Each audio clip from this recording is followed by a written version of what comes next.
হুগলির আরামবাগে আবারও ঘটল ভয়াবহ পথ দুর্ঘটনা। বাস ও মোটর বাইকের সংঘর্ষে গুরুতর জখম হলেন এক বাইক চালক। ঘটনাটি ঘটেছে বাসুদেবপুর মোড় সংলগ্ন এলাকায়। জানা গিয়েছে, মঙ্গলবার দুপুরে একটি বাস ডিভাইডার ঘুরে রাস্তার অপর প্রান্তে যাওয়ার সময় দ্রুত গতিতে আসা একটি মোটর বাইক সজোরে বাসটির সামনে ধাক্কা মারে। সংঘর্ষের জেরে বাইকের সামনের অংশ দুমড়ে মুচড়ে যায় এবং চালক রাস্তায় ছিটকে পড়েন। আহত বাইক চালকের নাম উত্তম মালিক, বয়স 38, তার বাড়ি আরামবাগের পারুল এলাকায়। দুর্ঘটনার খবর পেয়ে দ্রুত ঘটনাস্থলে পৌঁছায় আরামবাগ থানার পুলিশ। স্থানীয় বাসিন্দাদের সহযোগিতা আহত ব্যক্তিকে উদ্ধার করে তড়িঘড়ি চিকিৎসার জন্য আরামবাগ মেডিকেল কলেজ হাসপাতালে নিয়ে যাওয়া হয়।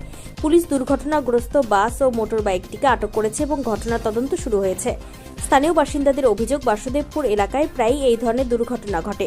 তাদের দাবি, এলাকায় ট্রাফিক নিয়ন্ত্রণ আরও কড়াকড়ি করা হোক এবং নিরাপত্তা ব্যবস্থা জোরদার করা। দীর্ঘদিন ধরে অ্যাক্সিডেন্ট হচ্ছে, ঠিক আছে। এখানটা পুলিশ প্রশাসনে একটু সিভিক ভলেন্টিয়ার দেওয়া দরকার আছে এখানটায়। মানে মাঝে মধ্যে সবসময়তেই অ্যাক্সিডেন্ট হয়, ঠিক আছে। মানে ডেলি 2-3টা করে অ্যাক্সিডেন্ট হচ্ছে এখানে।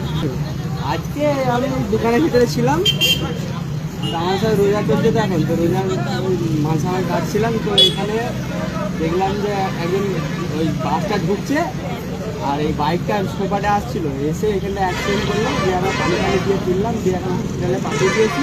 বাসটা কোথায় যাচ্ছিল? বাসটা এখান থেকে ঘোরাচ্ছিল, বাস অবস্থা সিরিয়াসই আছে, ব্লাড বেরিয়েছে, ফ্র্যাকচার হয়ে গেছে।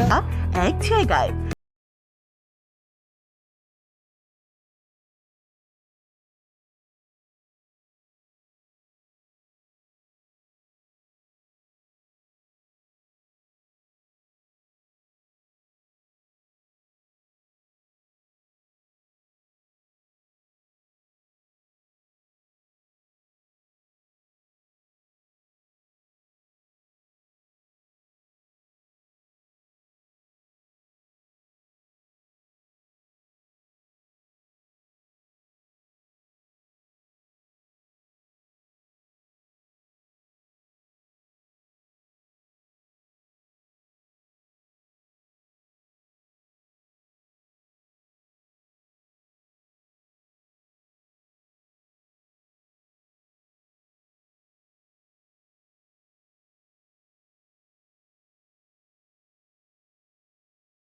মায়া